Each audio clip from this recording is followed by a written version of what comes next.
Hey guys, I am Fireside with CoCo. Kato's over there doing his work. We actually just finished training a really nice long session with the Doodles. The Doodles participated. So it was 4 dogs and everybody was working. Everybody had to be on their best behavior, doing recall in place, lots of off drills, teaching dogs not to jump up. It was a really nice session, lots of socialization too. And so now I just want to give you a glimpse into, working with CoCo and how I handle him and how you can get the best behavior out of him when you are handling him. So let me just see if I want to get the best angle possible. See if this will work. So what I would recommend to you is, when you bring him in, you were telling me that you're having trouble, Denise, with drying him off. So what I would first do is always have the tools on. So prong collar, e-collar automatically are going to be on, and you are going to have a leash on him so that you can kneel on it or step on it. So see how I have my knee on this, and I would just put him on place. And have him go into a down. So if you have him just standing there, he's going to do the bobbing and weaving and kind of like moving around and avoiding and just being a nuisance. So if you put him on place, he'll be calmer, right? So you just bring him inside, park him on place, and then you're going to start the process of drying him. So have your towel ready, and you're just, I've been working with him and naming things. So I'll say paw when I'm touching him. And also when I'm doing that, I'm just like touching those nails and I'm pressing the paw pads. See how he doesn't like that? No.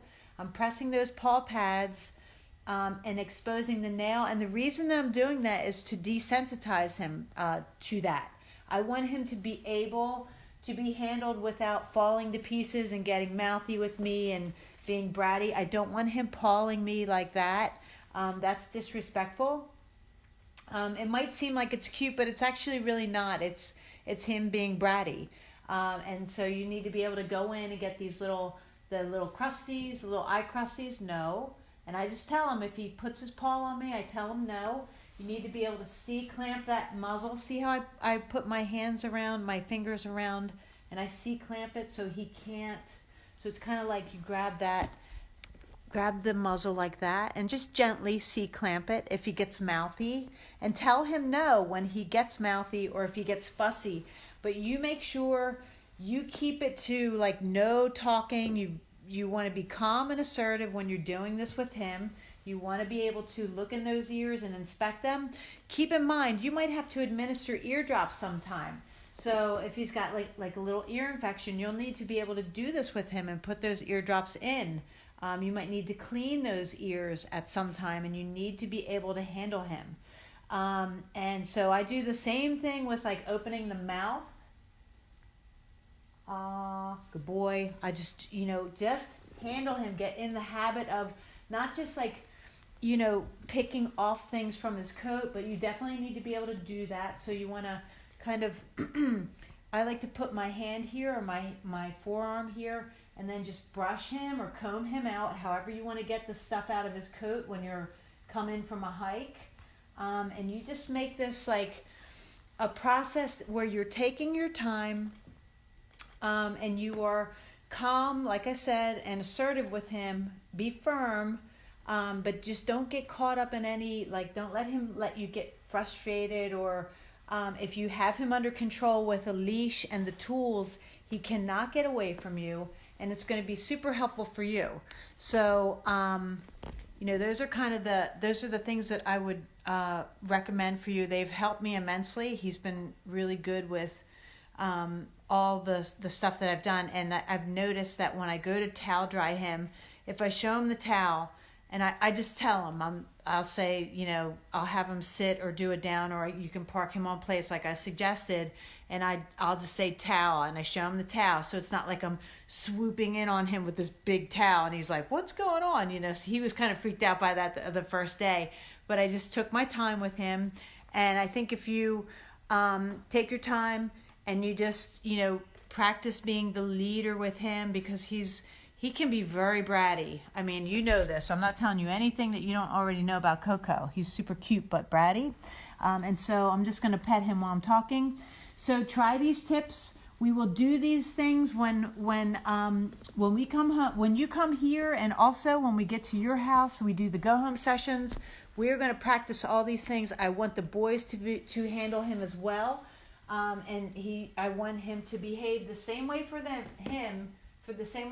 as he behaves for you and for me, and that is to be respectful of humans. Okay, it doesn't matter their age or the energy. So these are just some of the things that you'll be practicing, and that's kind of it. I think we covered a lot just now. That's a lot to take in. He had a really good day practicing with the dogs. He's doing very, very well so far.